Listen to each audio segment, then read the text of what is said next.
we've worked collaboratively with Henderson House for many years. I'm just so impressed with the excellent and solid and consistent work that you do for survivors year after year after year. And I wanted to support Henderson House, and I also wanted to do what I could to help bring awareness to domestic violence in our community. People need to have someplace safe to go before they can leave a place that's dangerous, especially when they have children. So it's a critical service to our county.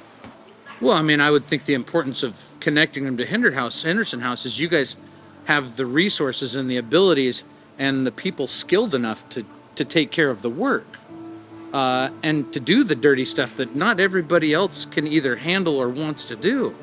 I mean, just the short conversation we've had here, I don't know if I could emotionally deal with stuff like that.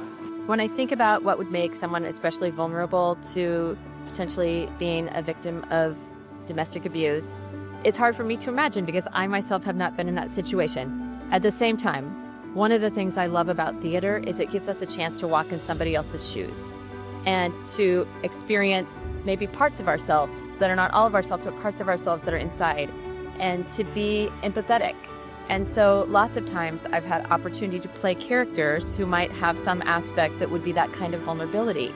And it's easy to see how that could happen. It's so easy to see because I think that the abusers often start by little tiny comments here and there that start to pick at your self-esteem. And pretty soon that gets in the back of your mind and you start to believe portions of that, whether they're true or not, and they're probably not. But once your self-esteem starts to slide a little bit, then I think it's even harder to stand up for yourself, to seek out the help you need, to trust other people. So I think it's a dangerous cycle, and to stop that decline and to lift people up and to shore them up, I think it's important to mitigate the circumstances through education, both to people that might someday potentially be victims, but also potential perpetrators of abuse.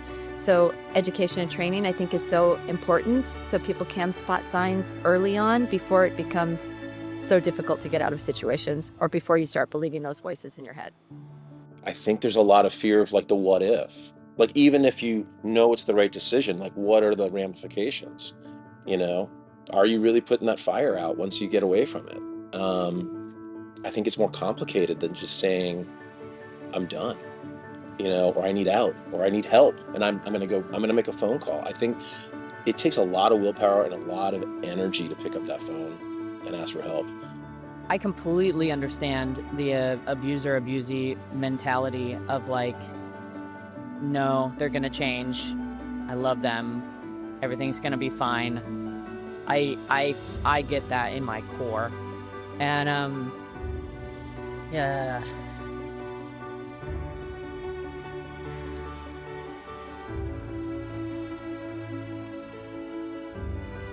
Yeah. It's just people in that situation need mental health counselors. They need someone on the outside loving them so hard that they feel comfortable leaving that situation. Because if they don't have anyone they can trust, really, really trust, like, no, you don't understand, he's changing, he's gonna change, you know, this was the last time. If there isn't someone that they can trust and be like, no, he really is not changing, then they'll just stay in the abuse. They'll just stay. So a place to go, and people on the outside who are so trustworthy and speaking into this person's life to where they can really listen and be like, okay, it's time to go. It's time to leave. It's time to cut off ties. It's really, really difficult. Hi, my name is Faye Schuler, and I'm Executive Director at Henderson House. Now more than ever, survivors need our help. Since 1981, Henderson House has been supporting survivors of domestic and sexual violence in Yamhill County. Our 24/7 crisis line often rings busy because we're answering more than 2 lines at a time. Our emergency shelter has been at capacity since April. And in addition to that, our increased shelter capacity in coordination with our partners at YCAP has been instantly filled within the last 2 weeks. What we know is survivors need help more than ever. What we know is we can't do it alone.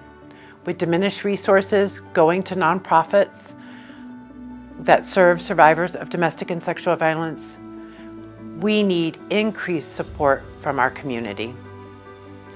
What we know is that how we support survivors is how we heal communities.